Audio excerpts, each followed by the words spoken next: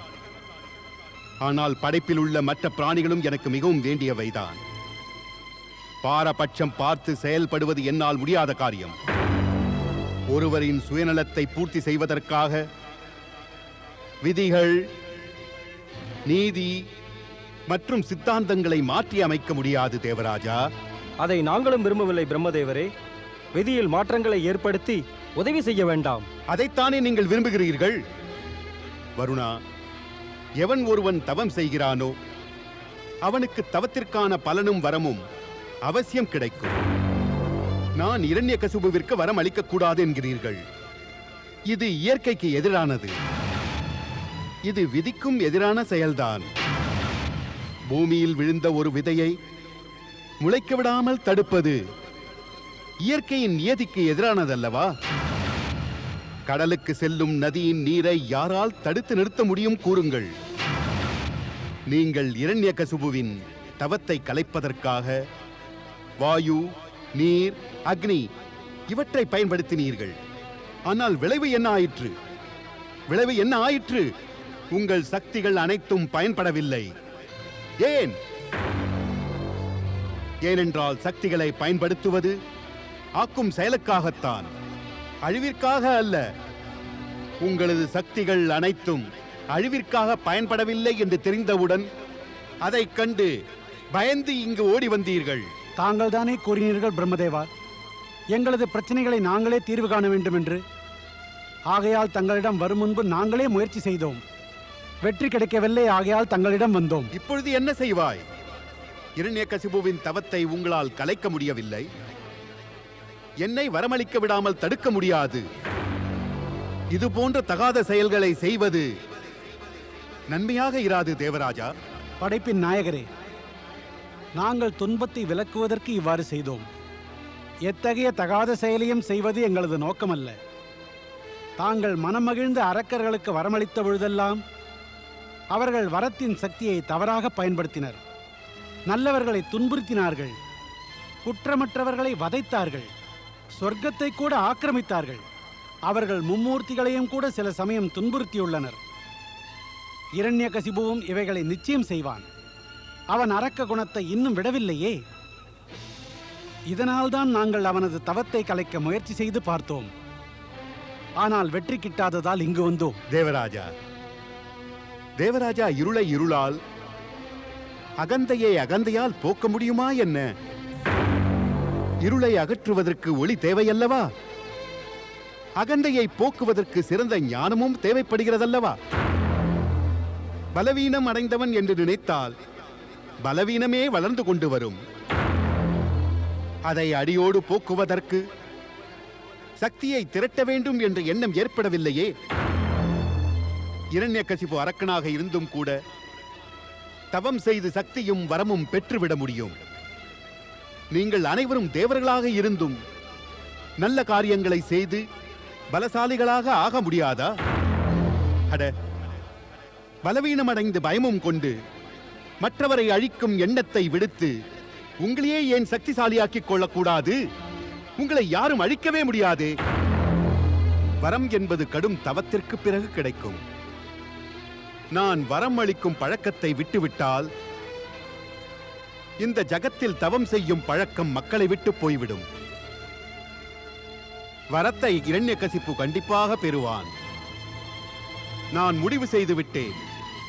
அவனது தவத்திற்கான பலனை நான் நிச்சயமாக அளித்தே தீருவேன்.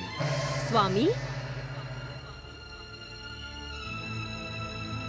இரண்யகசிபுவின் தவமானது எல்லா இடத்திலும் கவலை தரக்கூடிய விஷயமாகிவிட்டது.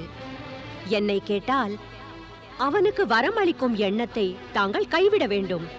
இது நியதிக்கு எதிராக கூட இருக்கலாம். இது நியதி மட்டுமல்ல, சித்தாந்தத்தை பற்றியதும் கூட. அதை என்றுமே மாற்றி அமைக்க கூடாது. இது நடந்திருக்கிறதா?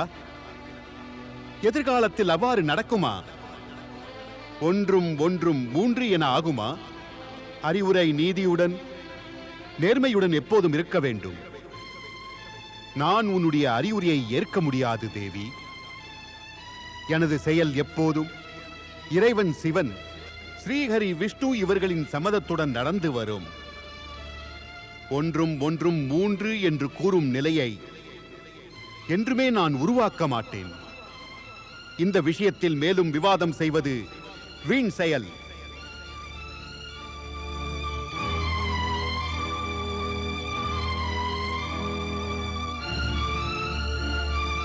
ஓம் பிரம்மதேவாய நமஹ. ஓம் பிரம்மதேவாய நமஹ. ஓம் பிரம்மதேவாய நமஹ. ஓம் பிரம்மதேவாய நமஹ. ஓம் பிரம்மதேவாய நமஹ. ஓம் பிரம்மதேவாய நமஹ. ஓம் பிரம்மதேவாய நமஹ. ஓம் பிரம்மதேவாய நமஹ.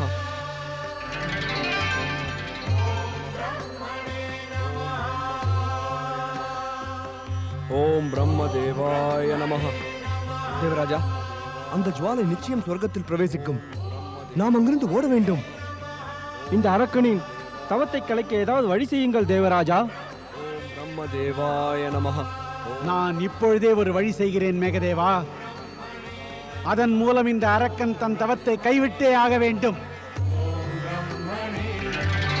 ஓம் பிரம்மதேவாய நமஹ.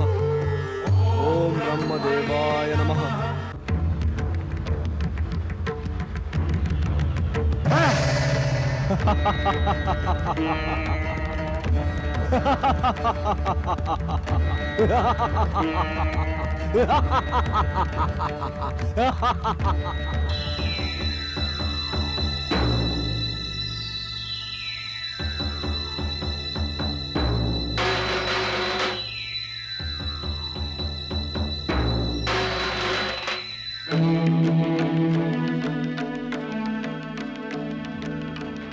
அரக்க மகாராணி கயாது வாழ்க. அரக்க மகாராணி கயாது வாழ்க. சேனாதிபதி துந்துபிநாதரே, இப்பொழுது இங்கா? எனது அந்தப்புரத்திற்குள் நுழைய தங்களுக்கு என்ன துணிச்சல்? கூறுங்கள், இவ்வாறு வரவேண்டிய அவசியம் என்ன? ஏன் என் அந்தப்புரத்திற்கு வந்தீர்கள்? எனக்கு அந்த துணிச்சல் இல்லவே இல்லை மகாராணி. என்னை நமது மகாராஜா இரண்யகசிபு ஆணையிட்டு அனுப்பி வைத்துள்ளார். அரக்கவேந்தர் அனுப்பியுள்ளாரா? எதற்காக தங்களை அனுப்பியுள்ளார்? அரக்க மகாராணி, அரக்கவேந்தரின் தவம் வெற்றி பெற்றது. பிரம்மதேவர் விரும்பிய வரத்தை அளித்து விட்டார். சுவாமி வேண்டிய வரத்தை பெற்றாரா? பிறகு அவர் ஏன் இன்னும் திரும்பி வரவில்லை? அவர் மகிழ்ச்சியான இந்த நன்னேரத்தில் தாங்களும் உடன் இருக்க வேண்டும் என்று விரும்புகிறார். ஆகையால் அவர் என்னை அனுப்பியுள்ளார். நான் தங்களை அழைத்துக் கொண்டு விரைவில் செல்ல வேண்டும். சேனாதிபதி, நான் இந்த நிலைமையில் மாளிகையை விட்டு எவ்வாறு தங்களுடன் வர முடியும்? மகாராணி, பிரம்மதேவர் வரத்துடன் கூடவே விமானத்தையும் அவருக்கு அளித்துள்ளார். அவர் அந்த விமானத்தை தங்களுக்கு அனுப்பியுள்ளார். ஆகையால் தாங்கள் விரைவில் அவரிடம் செல்ல முடியும். மகாராணி, நான் அரசரின் ஆணையை நிறைவேற்றவில்லை என்றால், தாங்கள் இல்லாமல் தனியாக அவர் முன் சென்றால் என் மீது அவர் மிகவும் கோபப்படுவார். என்னை உயிரோடு விடமாட்டார். மகாராணி, என் உயிரை காப்பாற்றுங்கள். என் மீது கருணை காட்டுங்கள். கருணை காட்டுங்கள் மகாராணி. இவ்வளவு தூரம் சொல்லும் பொழுது அரசர் அனுப்பி வைத்தார் என்றால் சரிதான். வாருங்கள், செல்லலாம்.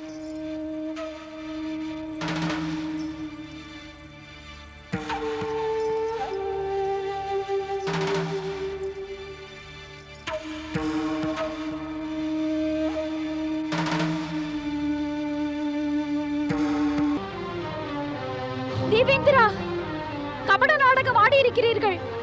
தந்திரம் செய்திருக்கிறீர்கள். தந்திரம் செய்திருக்கிறீர்கள். துஷ்டன் நான் அல்ல கயாதி, உன் கணவன் தான் துஷ்டன். அந்த இரண்யகசிபு, நீ அவனது மனைவி. இனி நீ உயிரோடு இருக்கக்கூடாது. ஓம் பிரம்மதேவாய நமः ஓம் பிரம்மதேவாய நமः சுவாமி ஓம் பிரம்மதேவாய பிராணநாதா சுவாமி ஓம் பிரம்மதேவாய நமः துஷ்ட ஹிரண்யகசிபு, இன்னும் நீ உன் கடும் தவத்தை கைவிடவில்லை என்றால் நான் உனது கர்ப்பவதி மனைவியை கொன்று விடுவேன். அதோடு கூட உனக்கு பிறக்கப் போகும் சந்ததியும் இப்போதே அழிந்து விடும். ஓம் பிரம்மதேவாய நமः ஓம் பிரம்மதேவாய நமः ஓம் பிரம்மதேவாய நமः. சுவாமி, இந்திரன் கர்ப்பவதியான என்னை உங்கள் முன்னால் கொடுமைப்படுத்துகிறார். ஏன் இந்த மௌனம் சுவாமி? ஏன் இந்த மௌனம்? ஓம் பிரம்மதேவாய நமः. சுவாமி, உங்களுக்கு உங்கள் தவத்தை பற்றி தான் கவலையா? என்னை பற்றி இல்லையா? என்னை இந்த துஷ்டனிடமிருந்து காப்பாற்றுங்கள் சுவாமி. ஓம் பிரம்மதேவாய நமः. ஏ கயாது, உனது இந்த அழுகை, இந்த புலம்பல் உனது கணவனை மட்டுமல்ல என்னையும் பாதிக்காது. ஏ துஷ்டனே, நீ தேவர்களின் ராஜா.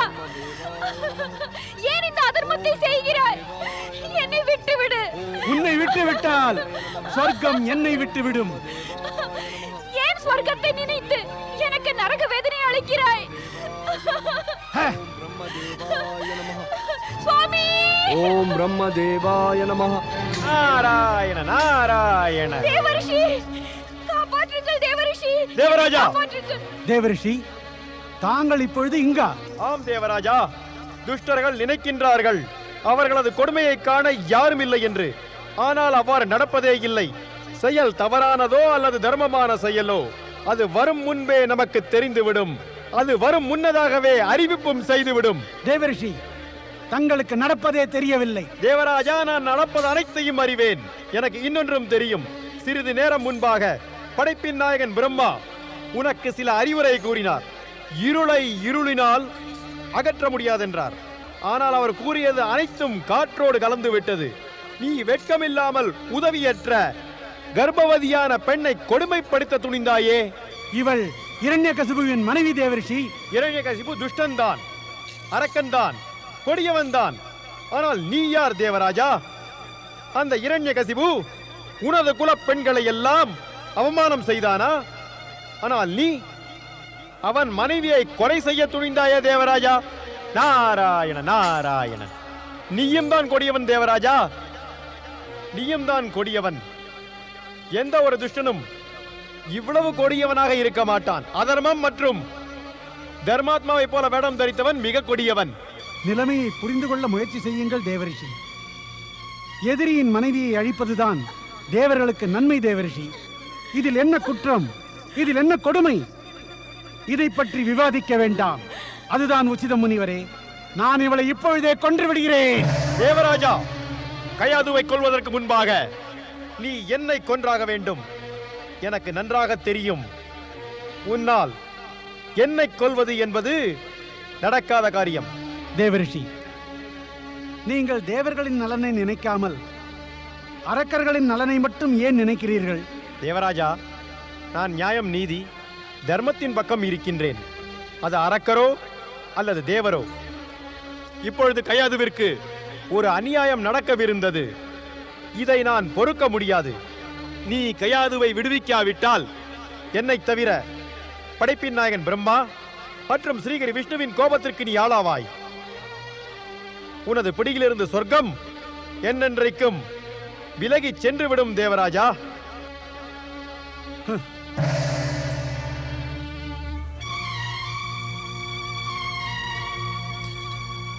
கயாது, இனி நீ தேவராஜனை பற்றியும் தேவர்களை பற்றியும் கவலைப்பட அவசியமே இல்லை.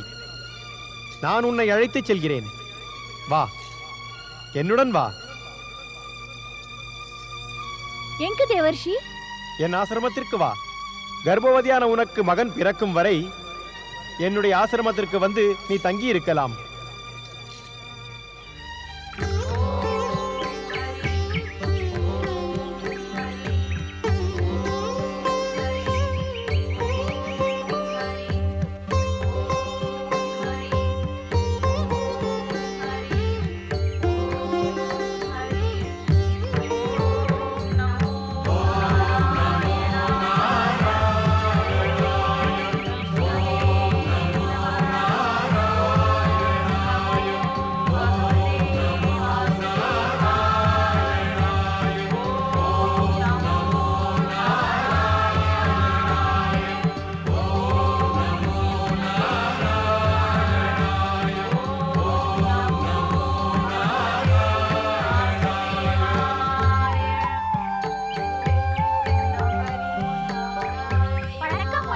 வாழ்க பல்லாண்டு.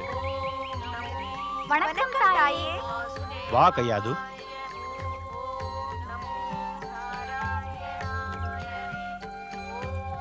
கையாது, இங்கு நீ பயமில்லாது இருக்கலாம்.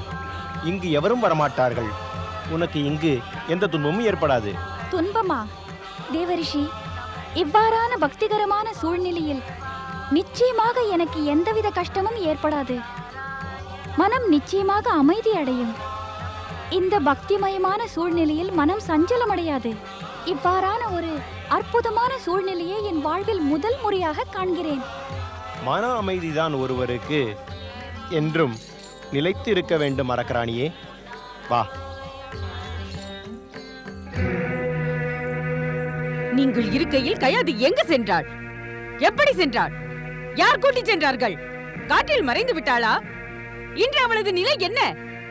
அவள் ஒரு கர்ப்பவதி. அவளால் இவ்வாறு தனியாக செல்ல முடியுமா? கையால் ஆகாதவர்களா? நான் இவ்வளவு கூறியும் ஏன் இன்னும் சிலை போல நின்று கொண்டிருக்கிறீர்கள்?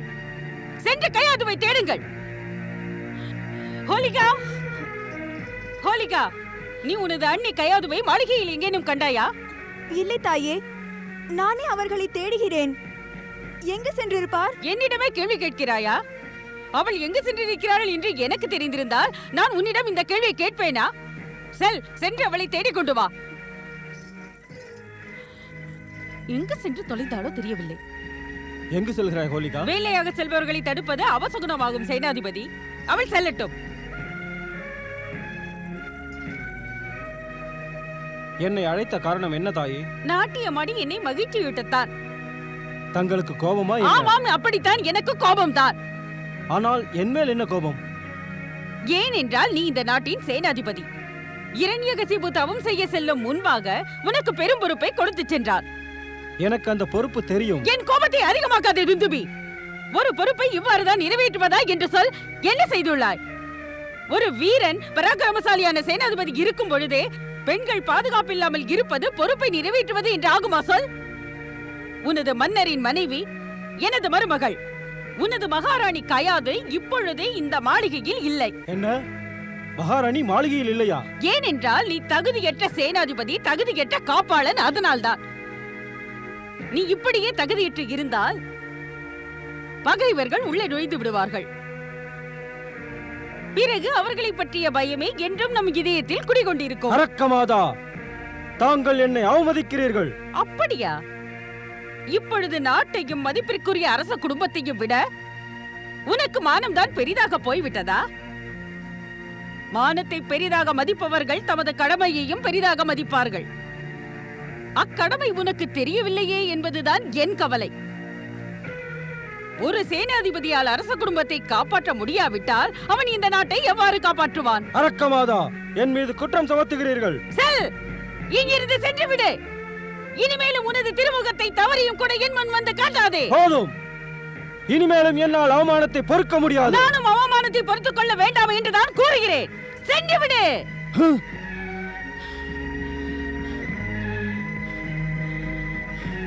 ஓம் ஹரி ஹரி ஹரி ஓம் ஓம் ஹரி ஓம் ஹரி ஹரி ஓம் ஹரி ஓம் ஹரி ஹரி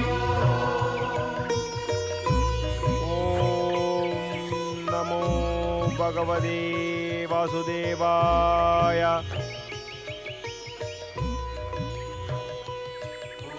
பக்தர்களே, தெய்வங்களின் பொறுப்பு உயிர்களை காப்பதாகும், அருளுவதாகும் மற்றும் நன்மை செய்வதும் ஆகும்.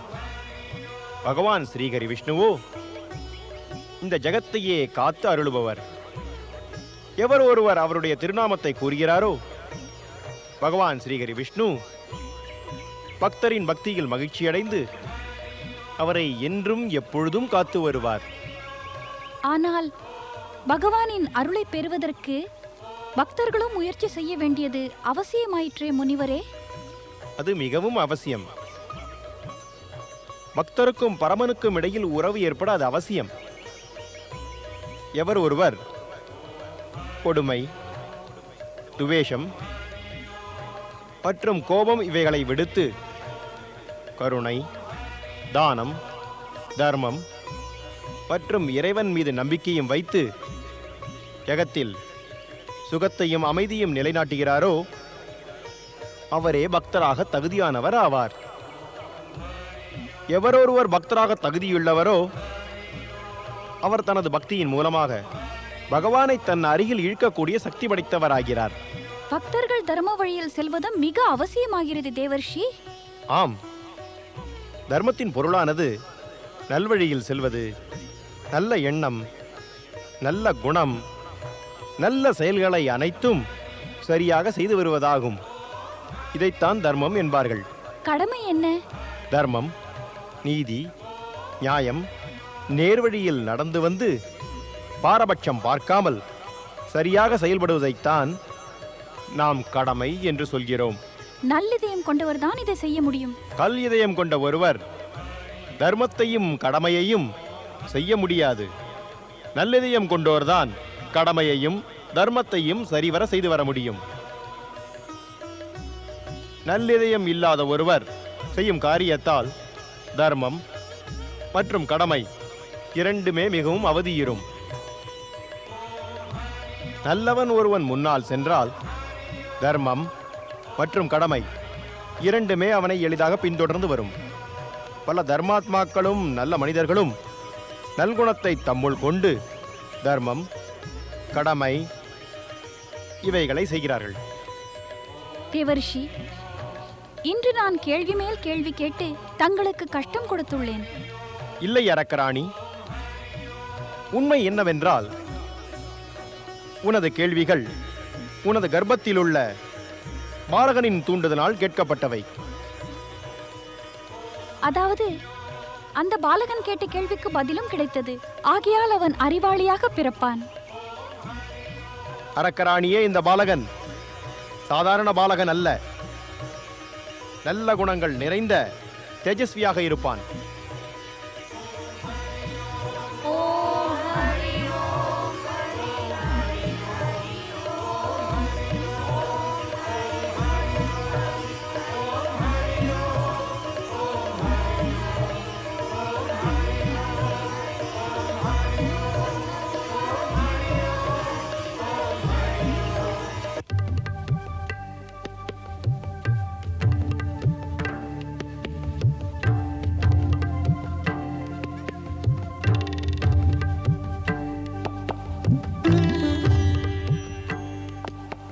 பதி பரமேஸ்வராய நமோ நமஹ.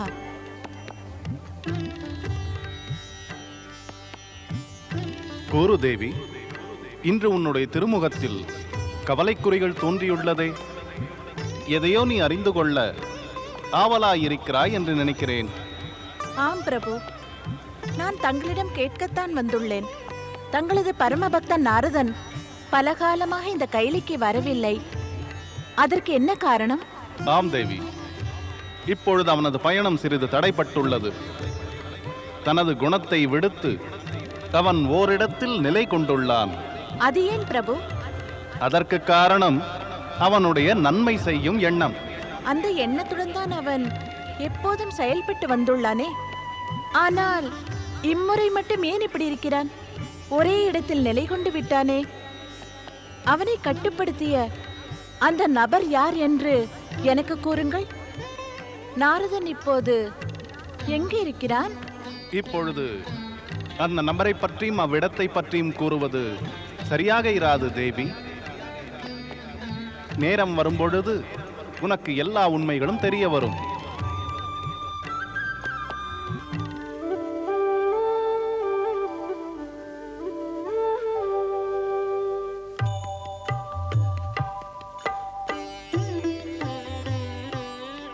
தேவி கமலா, நீ ஏதோ கேட்க நினைக்கிறாய். ஏன் அதை கேட்கவில்லை? கேட்கத்தான் நினைக்கிறேன். ஆனால் எவரிடம் கேட்பது? தாங்கள் தியானத்திலேயே இருக்கிறீர்கள். தங்களிடம் பேசத்தான் எனக்கு நேரம் கிடைப்பதில்லையே. வாய்ப்பை தவறவிடாமல் கேட்க நினைப்பதை கேட்டுவிடு. இல்லை என்றால் மீண்டும் தியானத்தில் மூழ்கி விடுவீர்கள். சரிதானே? சரிதான். ஜகத்தில் பல ருசிகரமான சம்பவங்கள் நடக்கின்றன. ஜகத்தை காக்கும் பொறுப்பு உள்ளவன் ஆதலால் அதை பற்றி தெரிந்து கொள்வது எனது கடமையாகிறது. ஆகையால் தியானத்தில் அமர்கிறேன். முதலில் எனக்கு ஒன்று கூறுங்கள். இப்பொழுது தாங்கள் எந்த நிகழ்ச்சியை கண்டு கொண்டிருந்தீர்கள்? நிச்சயம் கூறுகிறேன். ஆனால் முதலில் நீ ஒன்று கூற வேண்டும் தேவி. இதை கேட்பதற்கு முன் நீ கேட்க நினைத்தது என்ன? இது உன்னுடைய இரண்டாவது கேள்வி. உனது முதல் கேள்வி என்ன? அதற்கு பதிலளித்தால் உனது இரண்டாவது கேள்விக்கும் பதில் கிடைத்துவிடும். அதாவது என்ன கேட்கப் போகிறேன் என்று தங்களுக்கு தெரியும். நிச்சயம் தெரியும். நாரதனை பற்றித்தான் கேட்க நினைக்கிறாய். நானும் நாரதன் மூலமாக நடக்கும் நிகழ்ச்சிகளை காண்கிறேன். இப்போது நேரம் வந்துவிட்டது. நானும் விரைவில் அங்கு சென்றாக வேண்டும். எங்க பிரபு?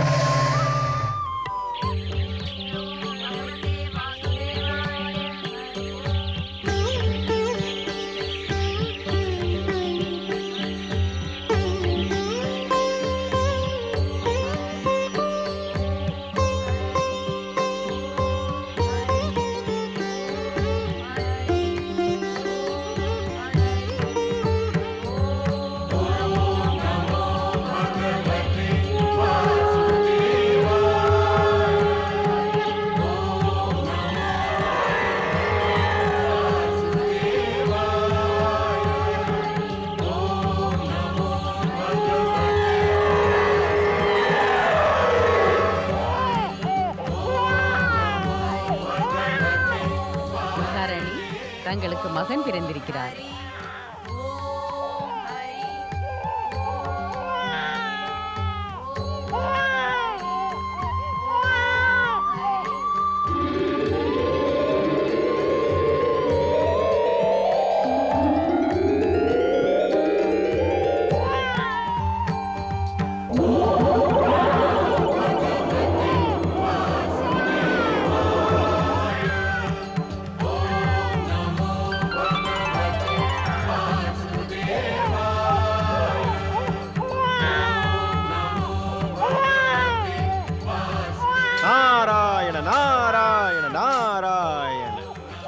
தன்யன் தன்யன் தன்யன் தன்யன் தன்யன்.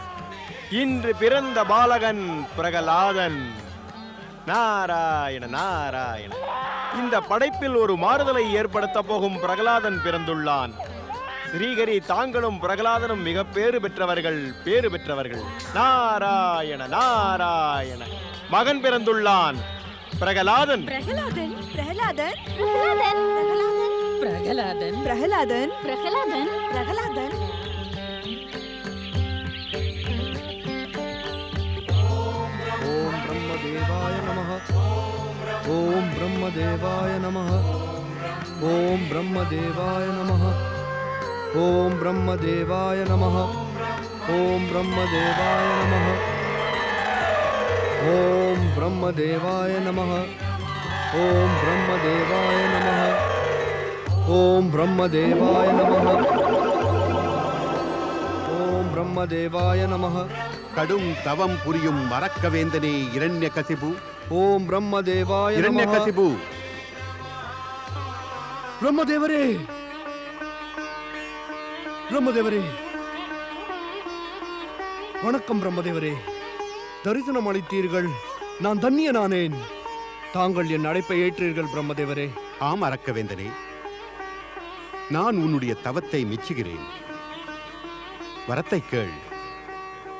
ஆனால் பிரம்மதேவரே, எனது தவம் வெற்றியடையக் கூடாது என்று தேவர்கள் விரும்பினார்கள். வெற்றி என்பது நல்லுணர்வு மற்றும் முயற்சியினால் கிடைக்கிறது. கூறு, நீ செய்த இந்த கடும் தவத்திற்கு பலனாக என்ன வேண்டுகிறாய்? தாங்கள் மகிழ்ந்துள்ளீர்கள். ஆகையால் வரமடியுங்கள். மிக அற்புதமான ஒரு சக்தியை அழியுங்கள். அதை எதிர்ப்பதற்கு எந்த தேவனுக்கும், அரக்கனுக்கும், மனிதனுக்கும் சக்தி இருக்கக்கூடாது. தாங்கள் எனக்கு அமரனாகும் வரத்தை அழியுங்கள் பிரம்மதேவா. ஆகையால் என்னை எவரும் வதம் செய்ய மாட்டார்கள். அழிவில்லா வரத்தை அளிக்க முடியாது. காரணம், எவர் பிறக்கிறாரோ அவருக்கு மரணம் நிச்சயம். படைப்பின் தொடக்கத்திலிருந்து பிரளயம் வரை இந்த நிலை வரவே வராது. எவரும் அமரராகும் வரம் பெற முடியாது. நீ வேறு வரம் ஏதாவது கேள்.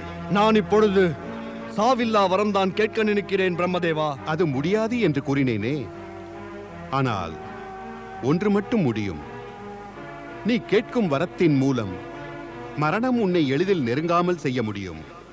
அதாவது மரணம் உன்னை வந்து அடைய பல தடைகள் ஏற்படும். பிறகு ஒரு நல்ல வரத்தை அருளுங்கள் பிரம்மதேவரே. தங்கள் மூலமாக சிருஷ்டிக்கப்பட்ட எந்த ஒரு பிராணியாலும் மரணமடைய கூடாது. அது மனிதரோ அல்லது மிருகமோ, பறவைகளோ அல்லது பூச்சிகளோ, அது தேவனோ அரக்கனோ நாகமோ, எது மூலமாகவும் எனக்கு மரணம் கூடாது. வீட்டில் உள்ளேயோ அல்லது வெளியேவோ, பகலிலோ அல்லது இரவிலோ, அது அஸ்திரமோ அல்லது சஸ்திரமோ, பூமியிலோ அல்லது ஆகாயத்திலோ, எங்கும் எப்போதும் எனது மரணம் நிகழக்கூடாது. நான் உலகிலும் அனைவருக்கும் பெரிய சக்கரவர்த்தியாக இருக்க வேண்டும். அதுபோதும் பிரம்மதேவரே, இந்த வரத்தை மட்டும் அழியுங்கள். அப்படியே ஆகட்டும். இரண்யகசிபு, நான் உனக்கு விரும்பிய வரத்தை அளிக்கிறேன். ஆனால் நினைவிருக்கட்டும், நீ இந்த வரத்தை தவறாக பயன்படுத்தினால் இந்த வரமே உனக்கு பெரும் அழிவை பெற்றுத் தந்துவிடும். தவறாக பயன்படுத்தவில்லை எனில் அது அழிவாக மாறாதே பிரம்மதேவரே. என்ன யோசிக்கிறீர்கள் பிரம்மதேவரே? யோசிக்கிறேன். மரணத்தின் பயம் உள்ளிருக்கும் அகந்தையுடன் இணைந்து உனக்கு மிகுந்த அறிவாற்றலை தந்துள்ளது. நீ மிகுந்த அறிவாற்றலுடன் உனது மரணத்திற்கான வழிகளையெல்லாம் தடை செய்து விட்டாய். கடைசியில் தாங்களும் இந்த உண்மையை ஏற்றுக்கொண்டு விட்டீர்கள் அல்லவா பிரம்மதேவரே? நான் எனது சாமர்த்தியத்தால் மரணத்தின் வாயில்களை எல்லாம் அடைத்து விட்டேன். இனி என்னை நெருங்க மரணத்திற்கு வழிகளே கிடையாது. இரண்யகசிபு, வரத்தை பெற்று மகிழ்ச்சி அடைந்துள்ளாய். ஆனால் இந்த மகிழ்ச்சியை நீ தக்க வைத்துக் கொள்ள வேண்டும். ஏன் பிரம்மதேவரே? தங்களுடைய வரத்தின் ஆற்றல் குறைந்து போய்விடுமா என்ன? உனக்களிக்கப்பட்ட வரம் முழுமையான ஆற்றல் உடையது, ஒளிமிக்கது. அதை குறைப்பதோ அல்லது அதிகமாக்குவதோ இனி என் வசம் இல்லை. அது உனது நன்மை தீமைகளில் தான் அடங்கியுள்ளது. பிறகு தாங்கள் வரத்தை தக்க வைத்துக் கொள்ளும்படி ஏன் கூறினீர்கள் பிரம்மதேவரே? ஏனென்றால் நான் அளித்த வரத்திற்கு மரணத்தை வெல்ல வழி தெரிந்தாலும் மரணத்திற்கு அதைவிட அதிகமான வழிகள் தெரியும். வரத்தில் இருக்கும் நுழைவிடங்களை நன்றாக அறிந்து கொண்டு அது உன் பக்கம் வந்து சேரும். இதைவிட தெளிவாக என்னால் கூற முடியாது. ஆனால் எனது கவலைகள் போய்விட்டன பிரம்மதேவரே. நான் தாங்கள் எனக்கு கொடுத்த வரத்தை பெரும் இரும்பு கவச்சமாக்கி கொண்டு விட்டேன். இனி அந்த மரணம் என்னை எந்த உருவிலும் நெருங்கவே முடியாது. நான் அந்த இரும்பு கவச்சத்தை இருக்க அணிந்து கொண்டு விட்டேன் பிரம்மதேவரே. இனி எனக்கு மரண பயமே கிடையாது.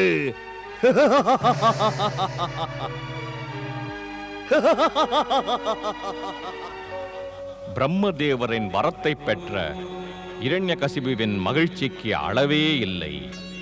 பல நாட்கள் செய்த தவத்தின் மூலம் அரக்கவேந்தனுக்கு அளவில்லா சக்தி கிடைக்கிறது. ஆனால் எதிர்காலத்தின் இந்த வரத்தின் விளைவு என்னவென்று இரண்யகசிபு அறிய மாட்டான். மறுபுறம் அரக்கவேந்தனின் அழகிய மகன் பிரகலாதன் நல்வழியில் சென்று நல்ல குணங்களுடன் எப்போதும் விஷ்ணுவின் மீது பக்தி செலுத்துகிறான். ஓம் ஹரி ஓம் ஹரி ஹரி ஹரி ஓம். ஓம் ஹரி ஓம் ஹரி ஹரி ஹரி ஓம். ஓம் ஹரி ஓம் ஹரி ஹரி ஹரி ஓம். ஓம் ஹரி ஓம் ஹரி ஹரி ஹரி ஓம். அரக்கராணி, உனது இந்த மைந்தனுக்கு தேவர்களை விட அதிகமான அறிவும் ஆற்றலும் திறமையும் இருக்கின்றது. நான் இவனை ஆசீர்வதிக்கின்றேன். உனது இந்த மைந்தன் பகவான் ஸ்ரீஹரி விஷ்ணுவின் தலை சிறந்த பரம பக்தனாக இஜகத்தில் பிரபலமடைவான். நாராயண நாராயண நாராயண நாராயண. குருவே, வணங்குகிறேன். குருவே, நான் தங்களிடம் கேள்வி கேட்பதற்கு மன்னியுங்கள். ஆனால் நான் ஒன்று தெரிந்து கொள்ள ஆசைப்படுகிறேன். தாங்கள் இப்பொழுது எங்கு செல்கிறீர்கள்? பக்தா பிரகலாதா, நான் எங்கு செல்கிறேன் என்று நீ கேட்காதே. அது நாராயணனுக்குத்தான் தெரியும்.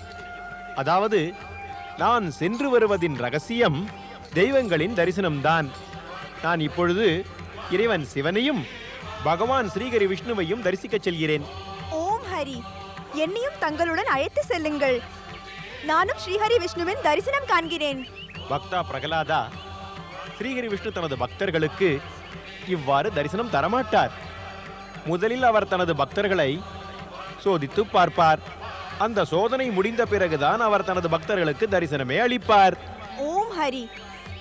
குருவே, ஸ்ரீஹரி விஷ்ணுவின் தரிசனத்திற்காக தாங்களும் சோதிக்கப்பட்டீர்களா?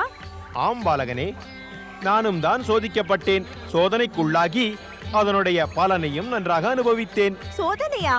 பலனா? பரீட்சையா? ஆம் பிரகலாதா, அப்படித்தான் நடக்கும். நானும் கூட சோதிக்கப்பட்டு பலனை பெற்றேன். பரீட்சையினால் ஞானம் பெற்றேன். அதன் முடிவில் தரிசனம் பெற்று தன்யனானேன். அதாவது அவர் தரிசனம் காண்பதற்கு சோதனைக்கு ஆளாக வேண்டும் மகனே. ஓம் ஹரி, நான் எவ்வாறு சோதிக்கப்படுவேன்? எனக்கு அவரை பற்றி ஏதும் தெரியாதே. தங்களது அருள் இருந்தால் நான் அவரை பற்றி தெரிந்து கொள்வேன். எனக்கு தாங்கள் ஹரிகதையை கூறுங்கள் குருவே. ஹரிகதையா? நிச்சயம் கூறுகிறேன். ஆனால் எவ்வாறு அதை கூறுவது? நாராயண நாராயண. எவரால் அந்த ஸ்ரீஹரியின் கதையை கூற முடியும் பாலகனே?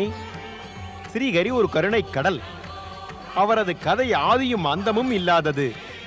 அவரது கதை எங்கிருந்து தொடங்குகிறது, அது எங்கு முடிவடைகிறது என்று எவருக்குமே தெரியாது.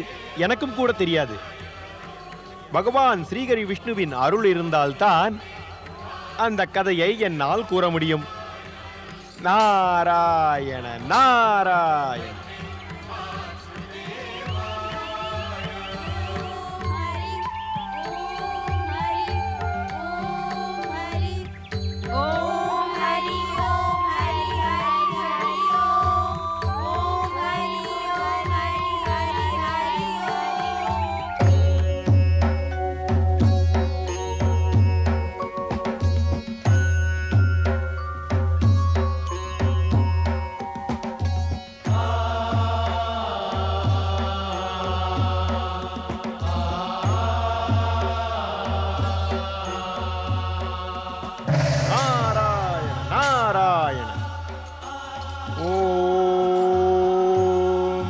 சிவாய. பரம்பொருளே, அன்னை பார்வதியே, நான் பலகாலமாக தங்கள் இருவரின் தரிசனத்தை காண்பதற்காக இங்கு வர முடியவில்லை. என்னை மன்னித்து விடுங்கள். இதில் மன்னிப்பு கேட்க என்ன இருக்கிறது நாரதா? இதில் ஏதாவது காரணம் நிச்சயம் இருந்திருக்கும். ஆனால் ஒன்று கூறு, இத்தனை காலமாக நீ எங்கிருந்தாய்? தாயே, பரம்பொருள் இதை பற்றி தங்களிடம் எதுவும் கூறவில்லையா? பல முறை கேட்டும் கூட ஒன்று மட்டும்தான் கூறினார். யாரோ ஒருவர் உனது பயணங்களை நிறுத்தி உன்னை ஓரிடத்தில் நிலை பெற வைத்தாராமே. நாராயண நாராயண. பரம்பொருளே, தாங்கள் இவ்வளவெல்லாம் கூறிய பிறகு மீதியையும் கூறியிருக்கலாம் அல்லவா? நீயே கூறேன் நாரதா. தாயே, நான் எனது கடமையை மட்டும்தான் இதுவரை செய்து வந்தேன். என்ன கடமை நாரதா? தேவி, நாரதன் ஒரு அரக்கனின் மகனை பரந்தாமனின் பக்தனாக்கி விட்டார். அதைத்தான் கடமை என்று கூறுகிறான். என்ன? இந்த சிறிய காரியத்தை செய்வதற்காகவா இத்தனை காலமாக கைலாயத்துக்கு நீ வரவில்லை? இது பின்பாதி மட்டும்தான் தேவி. முன்பாகம் மிக முக்கியம் வாய்ந்தது. நேரம் தேவைப்பட்டது. இந்திரனால் துன்பப்பட்ட இரண்யகசிபுவின் மனைவி கயாதுவை காப்பாற்றி நாரதன் தனது ஆசிரமத்தில் வைத்தான். தர்மத்தை பற்றி கூறினான். பல உபதேசங்கள் செய்தான். பல நல்ல செயல்களை பற்றியும் கூறினான். அதன் மூலம் அவள் கர்ப்பத்தில் வளர்ந்த சிசுவானது நல்ல குணங்களை பெற்ற சிசுவாக மாறியது. நாரதன் செய்த செயல்களால் சிறுவன் பிரகலாதன் மாபெரும் விஷ்ணு பக்தனாகிவிட்டான். மிக்க நன்றி. பிறகு நாரதன் நன்றிக்கு பாத்திரமானவன். தாயே, நான் பரம்பொருளின் அருளுக்கு பாத்திரமானவனாக இருக்க வேண்டும். உனக்கு அருள் உண்டு. ஆனால் பிரபு, அரக்கவேந்தன் இரண்யகசிபு பிரம்மாவிடம் வரத்தை பெற்று கொடுமைகளை செய்ய துவங்குவான். இந்நிலையில் அவன் மகன் பிரகலாதன் விஷ்ணு பக்தனாக இருப்பது நடக்கக்கூடிய செயலா? நாரதா, பிரகலாதன் உன்னுடைய சிஷ்யன். தேவி பார்வதியின் கேள்விக்கான பதிலையும் நீதான் அளிக்க வேண்டும். நான் பிரகலாதனுக்கு வழிகாட்டுபவன் மட்டுமே. ஆனால் தாங்களோ இந்த ஜகத்தின் தந்தை, எங்கும் நிறைந்தவர், சர்வசக்திமான். நான் தங்களை விட அதிகமாக என்ன கூற முடியும் இறைவா? தாங்களே கூறுங்கள் பிரபு. தேவி, இரண்யகசிபு பிரகலாதன் தந்தை மகன்தான். ஆனால் அவர்கள் செல்லும் திசை வேறானவை. தந்தை தீமைக்கு உதாரணமெனில் மகன் நல்லவைக்கு. இருவரும் நிச்சயமாக மோதுவார்கள். இதில் ஜகம் நன்மை அடையும். முடிவை பற்றி நாம் அறிய காத்திருக்க வேண்டியது மிகவும் அவசியம். வணங்குகிறேன் தாயே. பல்லாண்டு வாழ்க. அரக்க குரு சுக்ராச்சாரியார் வாழ்க!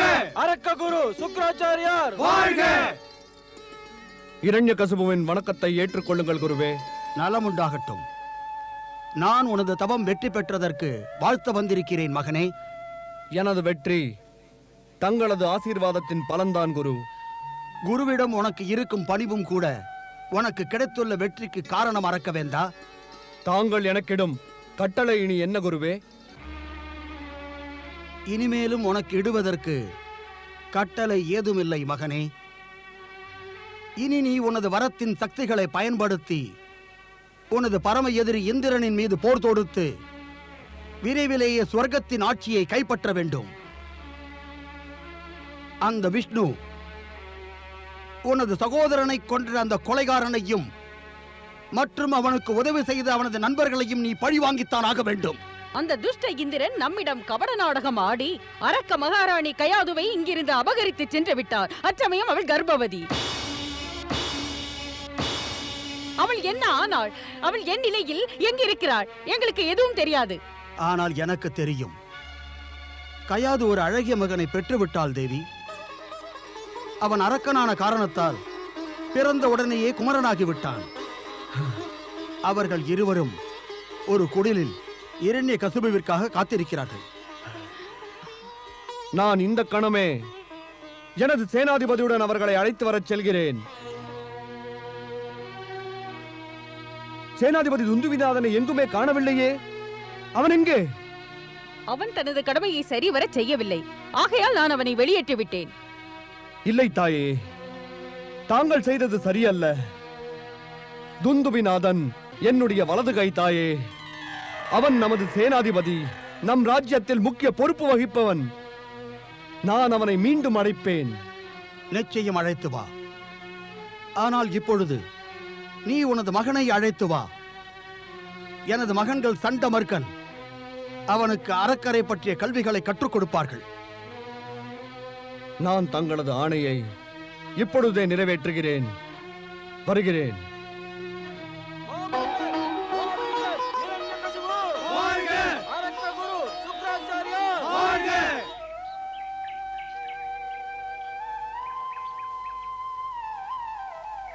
தாயே, ஏன் இந்த கவலை குறித்தாயே? என்ன கூறுவது மகனே? உனது குரு நாரதர் நம் நிலை மீது இரக்கம் கொண்டு அடைக்கலம் அளித்தார், தர்ம வழியை காட்டினார். ஆனால் கணவனுடன் சேராமல் இருந்தால் பெண்ணின் வாழ்வு சிறக்காது அல்லவா? உனது தந்தைக்கு நம்மை பற்றி தெரிந்திருந்தால் அவர் நம்மை அழைத்து செல்ல நிச்சயம் வந்திருப்பார். அவர் நிச்சயம் வருவார் தாயே. எனக்கு நன்றாக தெரியும். தந்தை விரைவிலேயே வருவார், நம்மையும் அழைத்துச் செல்வார். நாரதர் எங்கிருக்கிறார்? உனது வாக்கில் சரஸ்வதி இருக்கிறாள் பிரகலாதா. நீ கூறிய உடனேயே அவர் வந்து விட்டார். எங்கே அந்த கலகக்காரர்? எனது மனைவியை கடத்தி கொண்டு வந்துள்ளாரா? நான் அவரை ஒரேடியாக அடித்து விடுகிறேன். நான் அவரை... இல்லை சுவாமி, இல்லை. இது தேவரிஷி நாரதரின் செயல் அல்ல, அந்த இந்திரனின் செயல்தான். தேவரிஷி நாரதர் அந்த துஷ்டன் இந்திரனிடம் இருந்து எங்களை காப்பாற்றி எங்களுக்கு இங்கு தங்க உதவி செய்துள்ளார். தேவரிஷி நாரதர் நமக்கு உதவி செய்தவர் சுவாமி. குற்றம் செய்தவன் துஷ்டன் இந்திரன் தான். எனது பிரியமான மகாராணி கயாதுவை இந்திரன் அவமானப்படுத்தி விட்டான். இனி நான் அவனுக்கு தண்டனை அளிப்பேன். இன்று வரை யாருமே அளிக்காத தண்டனையை அளிப்பேன். நான் அவனது சுவர்க்கத்தின் ஆட்சியை நாசப்படுத்தி கொடுமையை தலைவிரித்து ஆட வைப்பேன். ரத்த ஆற்றை நான் ஓட வைப்பேன். நீயே காண்பாய் கயாது, நான் இந்திரனுக்கு மிக பயங்கர தண்டனையை அளிப்பேன். தந்தையே, பகைமையும் பழிவாங்குதலும் எவர் மனதில் தீய எண்ணம் இருக்கிறதோ அந்த மனிதரையே அழித்து நாசமாக்கிவிடும். தாங்கள் இதை போன்ற எண்ணத்தை தயை கூர்ந்து விட்டுவிடுங்கள் தந்தையே. இந்த தீய எண்ணம் பிரகலாதனின் தந்தைக்கு அழகானதல்ல. ஓம் ஹரி.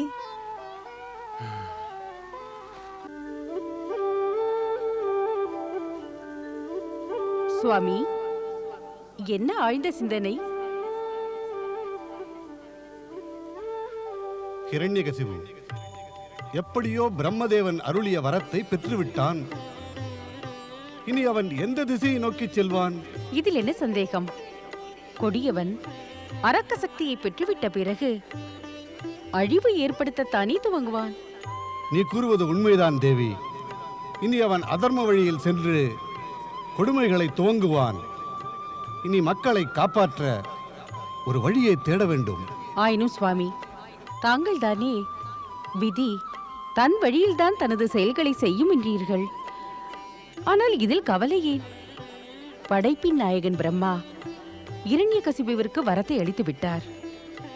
இனி மும்மூர்த்திகளும் செய்ய வேண்டியது நியாயம், தர்மம், நீதி அனுசரித்து நடப்பதுதான். நீ கூறுவது முற்றிலும் சரி. உனக்கு மிக்க நன்றி. நீ தக்க தருணங்களில் அறிவுரை கூறுகிறாய். என்னை கேலி செய்தீர்கள் சுவாமி. நான் தங்கள் திருவடிகளில் இருப்பவள். நான் எதை கூறினாலும் அதில் தங்கள் தூண்டுதல் இருக்கும். நாராயண நாராயண. ஸ்ரீஹரி விஷ்ணு, அன்னை லக்ஷ்மி, நாரதனின் வணக்கத்தை ஏற்றுக்கொள்ளுங்கள். சரியான நேரத்தில் வந்துள்ளாய். தாயே, ஸ்ரீஹரியின் அருள் இருப்பதால் நேரம் சரியாக இருக்கும் பொழுது நான் தங்களை தரிசிக்க வருகிறேன். நாரதா, நீ நாரத கலகத்தை செய்கிறாய். இப்பொழுது வார்த்தை ஜாலம் தேவையில்லை. நான் கூறுவது என்னவெனில், இப்பொழுதுதான் பிரபுவிடம் பேசிக் கொண்டிருந்தேன். அதில் நீயும் கலந்து கொள்வது அவசியம். நாராயண நாராயண. தாயே மகாலட்சுமி, நான் இப்பொழுது தங்கள் இருவரையும் தரிசிப்பதற்காக இங்கு வந்திருக்கிறேன். உங்களது பேச்சில் கலந்து கொள்வதற்காக அல்ல. இப்பொழுது விஷயம் உனது பரம சிஷ்யன் பிரகலாதனின் தந்தை இரண்யகசிபுதான். என்ன, பேச்சில் கலந்து கொள்ள மாட்டாயா நாரதா? அதனால் என்ன லாபம் தாயே? எல்லாம் விதி எழுத வைத்தபடிதான் ஸ்ரீஹரியும் செய்வார். ஆனால் நான் அந்த அரக்க பாலகன் பிரகலாதனை ஸ்ரீஹரியின் பக்தனாக மாறச் செய்து விதி எழுதி வைத்த ஒரு செயலை செய்து முடித்து விட்டேன். நாரதா, இனி விரைவில் உன் சிஷ்யனுக்கு சோதனை ஆரம்பமாகிவிடும். நீ விரும்பினால் அவனுக்கு செய்தியை கூறிவிடு. அவனிடம் பக்தியின் சக்தி, தர்மத்தின் விளைவு, நம்பிக்கையின் நற்பலன் என்னவென்றும் கூறிவிடு. தாங்கள் கருணை உள்ளம் கொண்டவர் பிரபு. தாங்கள் மிக்க அருள் கொண்டு நிலைமையை எனக்கு தெளிவாக்கினீர்கள். எனக்கும் பூரண நம்பிக்கை இருக்கிறது. பிரகலாதன் மிக கடுமையான நிலைமையிலும் கூட தனது பக்தி, நம்பிக்கை, மன உறுதியை கைவிட மாட்டான். தங்கள் மீது இருக்கும் அவனது பக்தி சோதனை காலத்தில் அவனை காப்பாற்றும். நாராயண நாராயண. பிரபு, தாங்கள் கூறுவதிலிருந்து என்ன தெரிகிறது என்றால், பாலகன் பிரகலாதனுக்கு மிக கடுமையான சோதனை காலங்கள் வரப்போகின்றன. நாரதன் பேச்சிலிருந்து அப்படித்தான் தெரிகிறது. அது ஏன் சுவாமி? எனது நலனில் அக்கறை உள்ள தேவி லக்ஷ்மி, கவலை அழகானது அல்ல. கொடுமைகள் சோதனைகளாக மாறும் பொழுது தர்ம வழியில் செல்லும் பிராணிக்கு எல்லையில்லாத சக்தி கிடைக்கிறது. ஆகையினால் அவை புன்சிரிப்புடன் அதை எதிர்கொள்ள முடிகிறது. எனது பக்தன் பிரகலாதனும் அவ்வாறே செய்வான். ஜகத்தில் பல ருசிகரமான சம்பவங்கள் நடக்கின்றன. மாமன்னர், மாவீரர், அரக்கவேந்தன் இரண்யகசிபு வாழ்க! மாமன்னர், மாவீரன், அரக்கவேந்தன் இரண்யகசிபு வாழ்க! அரக்க குரு சுக்கிராச்சாரியார் வாழ்க! அரக்க குரு குரு சுக்ராச்சாரியா! வணக்கம் குருவே. நீடூழி வாழ்க மகனே. சேனாதிபதி துந்துபிநாதா, நான் உன்னை காண்பதற்காக துடித்துக் கொண்டிருந்தேன் நண்பனே. எனக்கு அவமானம் ஏற்பட்டது. பிறகு நான் எவ்வாறு வருவது அரக்கவேந்தே? மனது இருந்தும் கூட வர முடியவில்லை. ஆனால் அரக்க குரு சுக்ராச்சாரியார் என்னை இங்கு வருமாறு ஆணையிட்டார். இப்பொழுது இங்கு என்ன நடந்ததோ அதை பற்றி பேசாமல் நடக்க வேண்டியதை பேசினால் எல்லோருக்கும் நன்மை நடக்கும். அரக்கவேந்தனுக்கு உன் மீது அபார நட்பு இருக்கின்றது. ஆகையால் நீயும் நடந்ததை மறந்துவிடு. ஆம் குருவே, நாம் இனி நடக்க வேண்டியதை பற்றி தான் யோசிக்க வேண்டும். அரக்கவேந்தா, இந்திரன் இந்நேரம் கவலையின்றி இருப்பான். நீ சொர்க்கத்தை கைப்பற்றும் எண்ணத்தை விட்டுவிட்டாய் என்று. ஆகையால் இனியும் தாமதிப்பது நல்லது அல்ல. உடனே அரக்க சேனையுடன் சென்று சொர்க்கத்தின் ஆட்சியை கைப்பற்று. தேவர்களை உனது அடிமைகளாக்கு. விரட்டு. விஷ்ணு பக்தர்களை எல்லாம் அண்ணன் இரண்யாட்சனின் மரணத்திற்காக பழிவாங்கு. 3 உலகிலும் அரக்க சக்தியை கட்டவிழ்த்து தீமைகளை ஏற்படுத்து. தந்தையே, பகவான் விஷ்ணு பக்தர்களை பழி தீர்த்து உங்களுக்கு என்ன லாபம் கிடைக்கும்? தாங்கள் வரம் பெற்றவர். தாங்கள் எங்கு சென்றாலும் தங்களுக்கு வெற்றி கிடைக்கும். எவர் மீதும் தாக்குதல் நடத்தி கொலைகளை செய்வது அல்லது தீமைகளை செய்ய என்ன அவசியம்?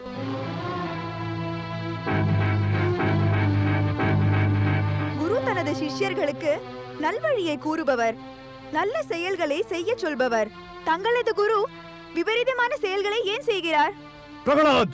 அரக்கவேந்தா, பிரகலாதன் அரக்கர் குலத்தில் பிறந்தும் கோழையைப் போல் ஏன் பேசுகிறான்? குருவே, எனது தந்தைக்கும் குலத்திற்கும் குரு. ஆகையால் மதிப்பிற்குரியவரே, ஆகையால் எனது வணக்கத்தை ஏற்றுக்கொள்ளுங்கள். ஓம் ஹரி. எனது வணக்கத்திற்கு தங்களிடம் பதில் இல்லையா? இல்லை என்றால் எனது கேள்விக்கு தங்களிடம் நிச்சயம் பதில் இருக்கும். தயவு செய்து கூறவும். தர்மத்தையும் நியாயத்தையும் பேசுவது கோழைத்தனமா?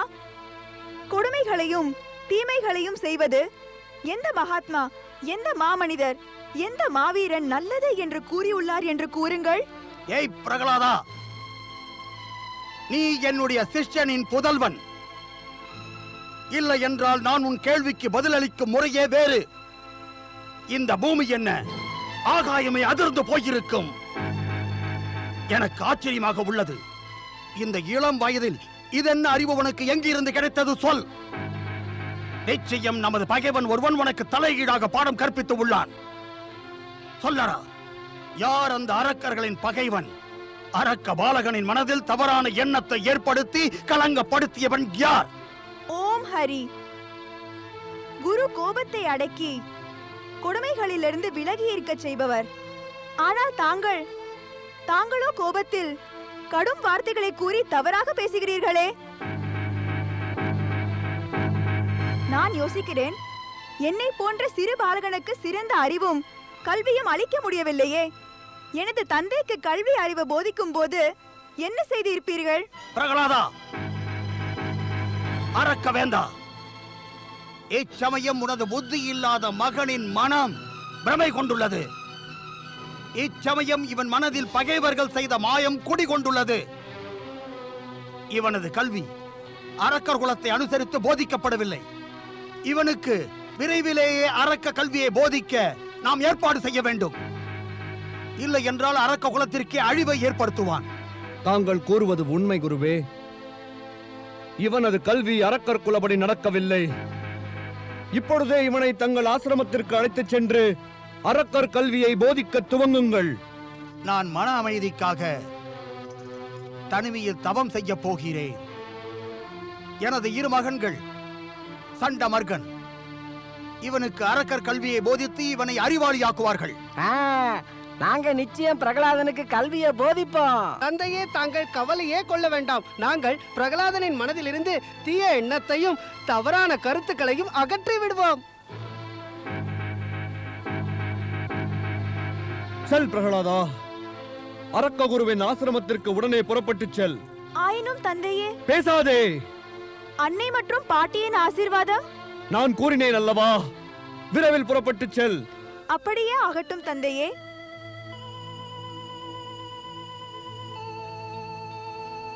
ஓம் ஹரி. ஓம் ஹரி, ஓம் ஹரி, ஹரி ஹரி ஓம். அரக்கவேந்தா, ஒரு நற்செயலை நீ செய்து விட்டாய். இனி சொர்க்கத்தின் மீது படையெடுக்க நீ தயாராக வேண்டும். நான் தாங்களிட்ட ஆணையால் எனது ஒரே மகனை தங்கள் ஆசிரமத்திற்கு அனுப்பிவிட்டேன்.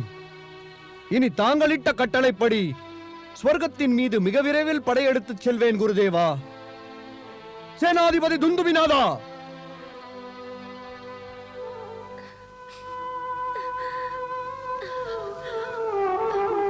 சுவாமி, உங்கள் முகத்தில் ஏன் இந்த கவலை குறி படர்ந்திருக்கிறது? இதன் காரணம் என்ன? எனக்கும் தான் கூறுங்கள். கூறுவதால் என்ன லாபம் தேவி இந்திராணி? இருந்தும் இந்த உண்மையை நீயும் தெரிந்து கொள். இரண்யகசிபு நம்முடைய சொர்க்கத்தை ஆக்கிரமிப்பதற்காக கிளம்பிவிட்டான். நிலைமை இவ்வாறு இருந்தால் கவலைப்படுவதால் என்ன ஆகும்? சேனையை தயார்படுத்துங்கள். தேவசேனை தயாராக உள்ளது. ஆனால் முடிவு எனக்கு தெரியும். அந்த அரக்கர் சேனை தேவர்களை துரத்துவதோடு நில்லாமல் எனது அரியணை வரையில் வந்து விடுவார்கள். பிறகு நாம் ஓடுவதைத் தவிர வேறு வழியே இல்லை.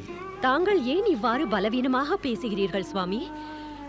பொறுமையுடன் முழு பலத்துடன் எதிர்த்து போராடுங்கள்.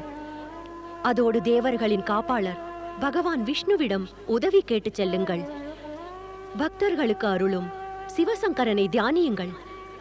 அதோடு பிரம்மதேவரிடம் போதும் இந்திராணி, போதும். இதனால் எந்த லாபமும் இல்லை. நான் இவை அனைத்தையும் செய்துவிட்டேன். மும்மூர்த்திகளும் தங்களது இயலாமையை கூறிவிட்டனர். அது ஏன் சுவாமி?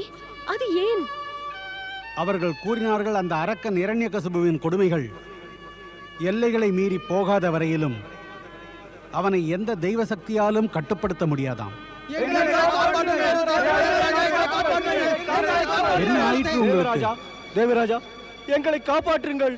அரக்கர்கள் கொடுமைப்படுத்துகிறார்கள். இரக்கம் இல்லாமல் கொடுமைப்படுத்துகிறார்கள்.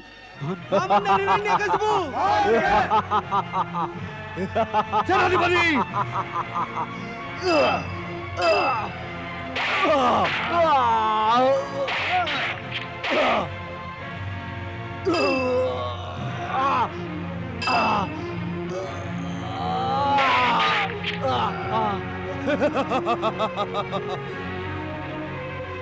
இந்த துஷ்ட இந்திரனை சங்கிலியால் பிணைத்து சிறையில் அடையுங்கள்.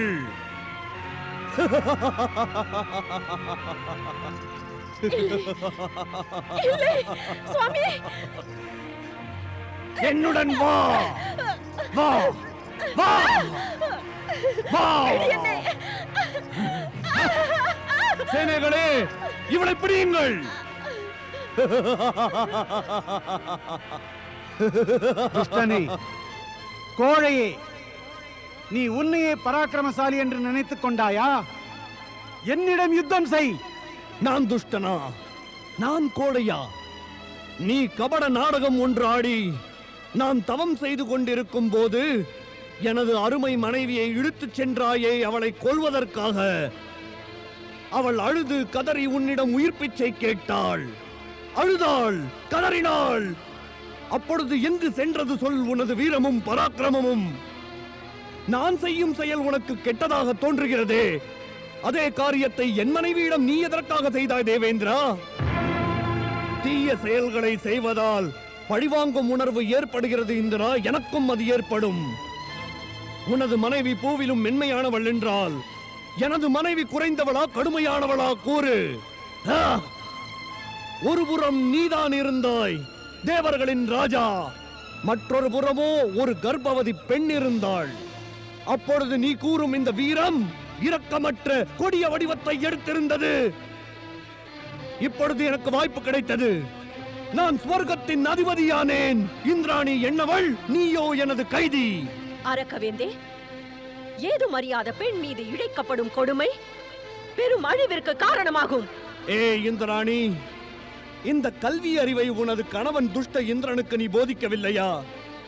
போதித்திருந்தால் இன்று இந்த நிலைமை உங்களுக்கு வந்திருக்காதல்லவா? நாராயண நாராயண. அரக்கவேந்தே, நீயோ ஒரு வரம் பெற்ற மாவீரன். மற்றவர் செய்ததைப் போல நீயும் செய்துவிட்டால் அது உன்னை போன்ற ஒரு மாவீரனுக்கு அழகாக இருக்காது. ஏன் அழகாக இருக்காது? ஏனென்றால் அரக்கவேந்தே, எதிரி நீச்சமான செயலை செய்ய தன் நிலையை விட்டு கீழிறங்கி வர வேண்டியுள்ளது. அவனை நீ நீச்சனாக்க நினைத்தால் நீயும் கீழிறங்கி வர வேண்டியுள்ளது. அப்படி கீழிறங்கி வருவதற்கு அர்த்தம் என்ன? நீயும் கூட நீசனாக, துச்சனாக, சிறியவனாக போய்விடுகின்றாய். அதோடு கூட சிறியவனான ஒருவன் எப்பொழுது எங்கு புகழ் பெற்றுள்ளான் என்று கூறு. அந்த நிகழ்ச்சியை எவ்வாறு மறப்பது? இந்த துஷ்டன் எனது மனைவியை கொடுமைப்படுத்தினானே. நாராயண நாராயண. அரக்கவேந்தே, பகைவர்களின் சிறுபிள்ளைத்தனத்தை மறக்காதிருப்பதும் கூட சிறுபிள்ளைத்தனம் தானே. மறப்பதே பெரியவர்களுக்கு அழகு. அரக்கவேந்தே, பகைவன் ஒருவன் தீமை இழைத்தால் நீயும் அதையே செய்தால் உனக்கும் அந்த பகைவனுக்கும் இடையில் என்ன வித்தியாசம் இருக்கிறது?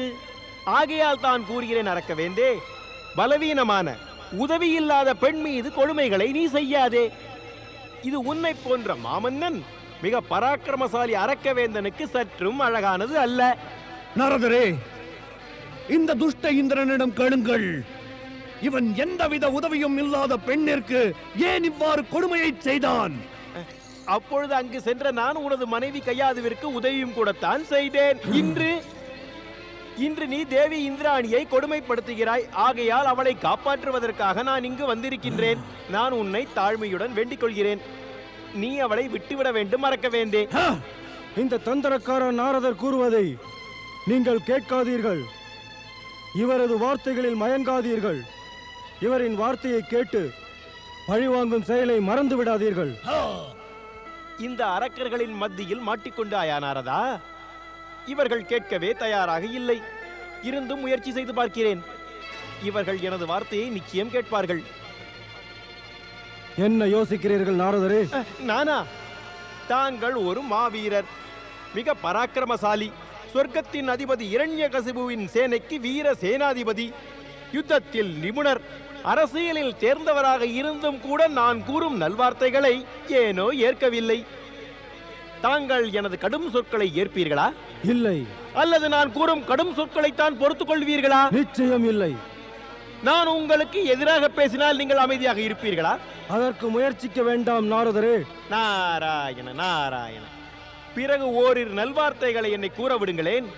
இதில் தான் அனைவருக்கும் நன்மை உள்ளது. என்ன நன்மை உள்ளது? நீங்கள் தேவராஜன் இந்திரனையும் மற்றும் தேவர்களையும் சில காலம் உங்களது அடிமையாக்கிக் கொள்ளுங்களேன். தேவரிஷி, என்ன கூறுகிறீர்கள்? தேவராஜா, இதை நான் கூறவில்லை. காலம், நிலைமைதான் இதை கூறுகிறது. தேவி இந்திராணியை காப்பாற்ற இந்த ஒரு வழிதான் நம்மிடம் இருக்கிறது. சில காலத்திற்கு நீ இரண்யகசிபுவை பொறுத்துக் கொள்ள வேண்டும். நாரதரே, அந்த இந்திரனின் காதில் அப்படி என்ன கிசுகிசுக்கிறீர்கள்? நாராயண நாராயண. ஏதுமில்லை அரக்கவேந்தே, ஏதுமில்லை.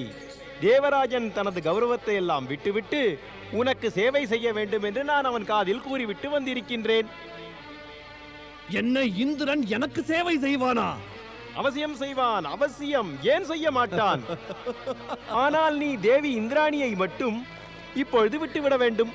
பிறகு அந்த தேவராஜன் இந்திரனே தேவர்களுடன் சேர்ந்து உனக்கு சேவை செய்வான்.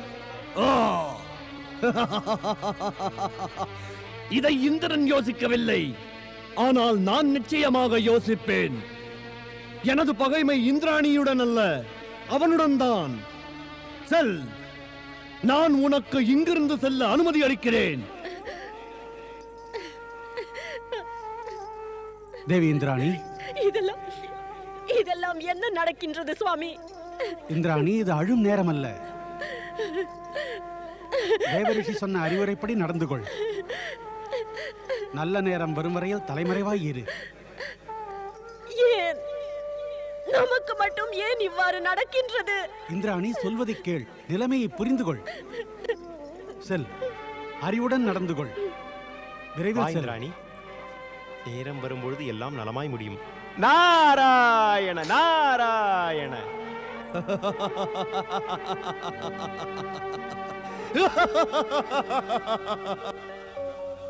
ஆதரவற்ற நிலையில் இருந்த இந்திரனுக்கு அரக்க அரசன் முன்னால் தன் மனநிலையை எடுத்து கூறவும் முடியவில்லை.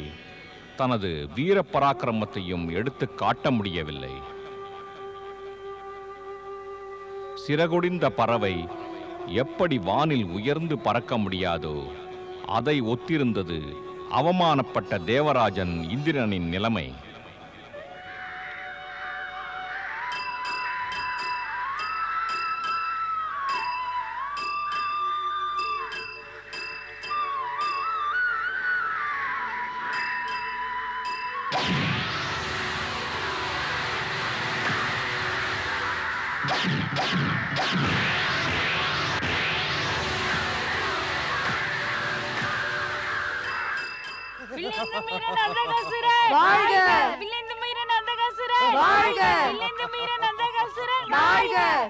குருடனாக இருந்தாலும் அம்பு குறி தவறுவதில்லை.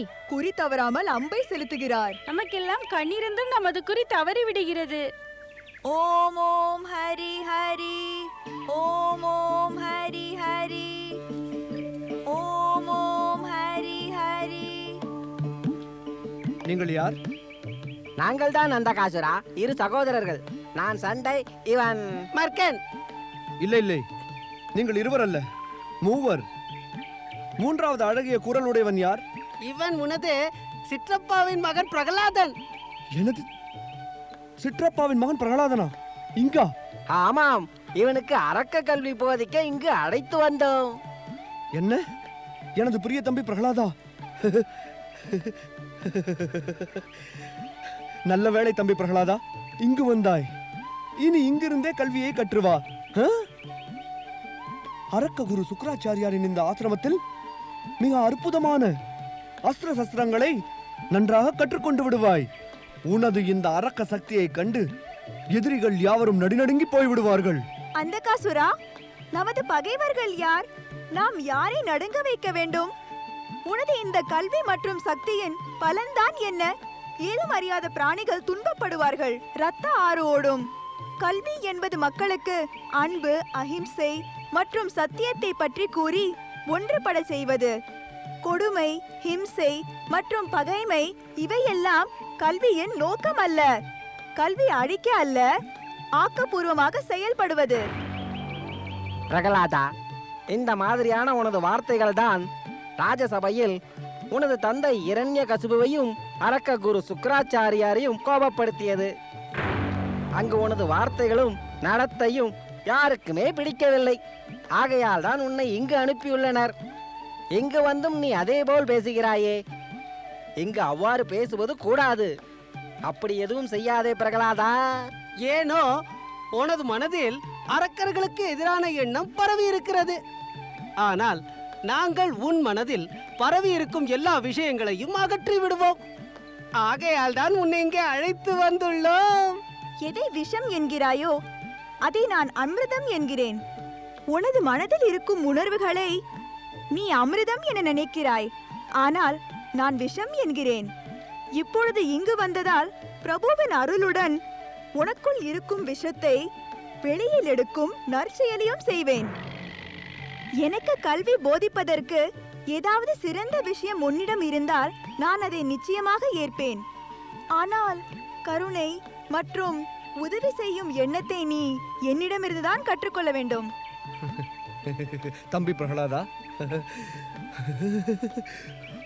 புரியாத புதிராக உள்ளது. இந்த இளம் வயதில் இவ்வாறு பேச நீ எங்கு கற்றுக்கொண்டாய்? உள்ளுக்குள் இருக்கும் நல்ல உணர்வினால்தான். என்ன? நீ என்ன கூறினாய்? உள்ளுக்குள் இருக்கும் நல்வுணர்வா? அப்படி என்றால் ஜகத்தில் உள்ள அனைத்து பிராணிகளின் மீதும் அன்பு வைத்து அவைகளுக்கு நன்மை உதவி செய்வது, இவைகளை நினைப்பது நல் உணர்வாகும். மனதில் ஒரு நல்ல எண்ணம் இருந்தால் மிக நல்ல உணர்வுகள், நல்ல நல்ல வழக்கங்கள் தானாகவே மனதில் உருவெடுத்துவிடும். உள்ளிருக்கும் நல்வுணர்வு தூண்டிவிடப்பட்டு விசித்திரமான ஞானத்தையும் அளித்துவிடும். இந்த அந்த கல்வியும் ஞானமும் அனைவருக்கும் கிட்டுமா? இல்லை, அப்படி இல்லை. அன்புள்ளம் கொண்டோர்க்கு இந்த கல்வி அறிவு கிடைக்கும். அதற்காக எல்லா பிராணிகள் மீதும் அன்பு வைக்க வேண்டும்.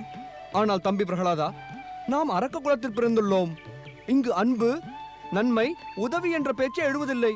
பிறப்பு அரக்கர் குலத்திலோ அல்லது தேவர் குலத்திலோ அதனால் பாதிப்பு ஏதும் இல்லை. மனம் என்பது எல்லாருக்குமே ஒன்றுதானே. மனதில் நல்லுணர்வு இருந்தால் அரக்கர்கள் கூட தேவர்கள் ஆகலாம். மனதில் தீமை இருந்தால் தேவர்கள் கூட அரக்கர்கள் ஆவார். எல்லா உணர்வும் மனதில் இருந்துதான் துவங்குகிறது. பிரகலாதன் வயதில் சிறியவனானாலும் கூட மிக சாமர்த்தியமானவன். தனது பேச்சின் மூலம் பெரியவர்களை வாயடைக்க செய்து விடுவான். நாமும் கூடிய விரைவில் இவனது நமது சாமர்த்தியத்தால் அரக்க கல்வியை போதிக்கவில்லை என்றால் தந்தை சுக்கராச்சாரியாரின் கோபத்திற்கு பாத்திரமாகி விடுவோம். அப்படி என்றால் விரைவில் இவனை நம் வழிக்கு கொண்டு வர உபாயம் தேட வேண்டும். என்ன உபாயம் தேடுவது? தந்தையிடம் கேட்க கூட முடியாதே. அவர் மந்திர சித்திக்காக அஜ்ஞாதவாசம் சென்றுள்ளார். அதனால் என்ன? அவரை நாம் உடனடியாக தேடி கண்டுபிடித்து விடுவோம். சரி, வா வா. உனது பேச்சை கேட்டு மனம் மிக அமைதி கொண்டது பிரகலாதா. ஆம், நன்றாக இருக்கிறது. நல்ல பேச்சை கேட்க நன்றாகவே இருக்கிறது. நல்ல பேச்சை கேட்பதால் மட்டும் ஒன்றும் நடக்காது. அதை கேட்டு நல்ல வழியிலும் நடக்க வேண்டும். அது எப்படி முடியும்? அது மிகவும் கடினமானது. பிரபு பக்தியினால் எல்லாம் எளிதாகிவிடும். பிரபு பக்தியா? ஆம் சகோதரா, இந்த ஜகத்தில் நாராயண நாமம் மற்றும் நாராயண பக்தியை மிஞ்சிய எதுவுமே நிலையானதல்ல. ஆனால் அரக்கர் சொர்க்கத்தின் சிம்மாசனத்தை முக்கியமாக நினைப்பார்கள். அதை பெற்று சுகம், வசதி, சம்பத்துகளையும் பெற்று விடுவார்கள். சுகம், வசதி, சம்பத்துகள் பெறுவதுதான் வாழ்க்கையின் முக்கியமான கடைசி லட்சியமில்லை. ஆனாலும் அரக்கர்கள் இதை தேடுகிறார்கள். அது மட்டுமல்ல, கொடுமைகள், ஹிம்சை மூலம் நாம் பெற்றுள்ள பொருள்களும் சம்பத்துகளும் அதிக காலம் நிலைப்பதல்ல. ஆனால் விஷ்ணு பக்தி மற்றும் அருளால் சுகம் என்பது விரைவிலேயே நமக்கு கிடைக்கும். அது நிலைத்தும் இருக்கும். பிரகலாதன் நல்ல விஷயங்களை கூறுகிறான். ஆம், நாம் இவன் கூறுவதை ஏற்றுக்கொள்ள வேண்டும். பிறகு கூறுங்கள். ஓம் ஓம் ஹரி ஹரி. ஓம் ஓம் ஹரி ஹரி. இந்திரனே, நீ எனது சொல்லை ஏற்றுக்கொண்டாக வேண்டும். நீ எனது அடிமையாகி விட்டதால் அந்த அடிமை செய்ய வேண்டிய கடமையை செய். ஏன் மனம் வருந்துகிறதல்லவா? என்ன யோசிக்கிறாய்? இதானே எந்த அரியணையில் நீ அமர்ந்திருந்தாயோ, இன்று நான் அதில் அமர்ந்திருக்கிறேன். ஆனால் நீயோ என் முன் கைகட்டி நிற்கிறாய். நான் அமர்ந்திருப்பதை பார்த்து உனக்கு ஆத்திரமாக இருக்கிறதா? அதை போக்கிக் கொள்ள உனக்கு ஒரே ஒரு வழிதான் உள்ளது. அதுதான் மதுபானம். மதுவை பருகுவதால் மனத்தை நிச்சயமாக சாந்தி அடைந்து விடும் இந்திரா.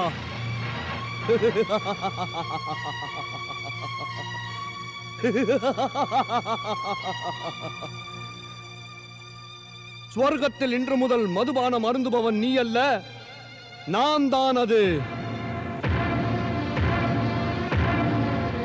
என் முன் மதுவை கொண்டு வரும் செயலை மட்டும் நீ செய்.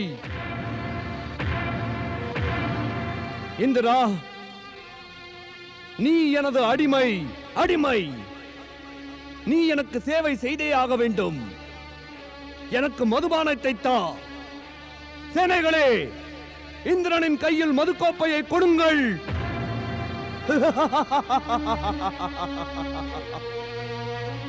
பிடி.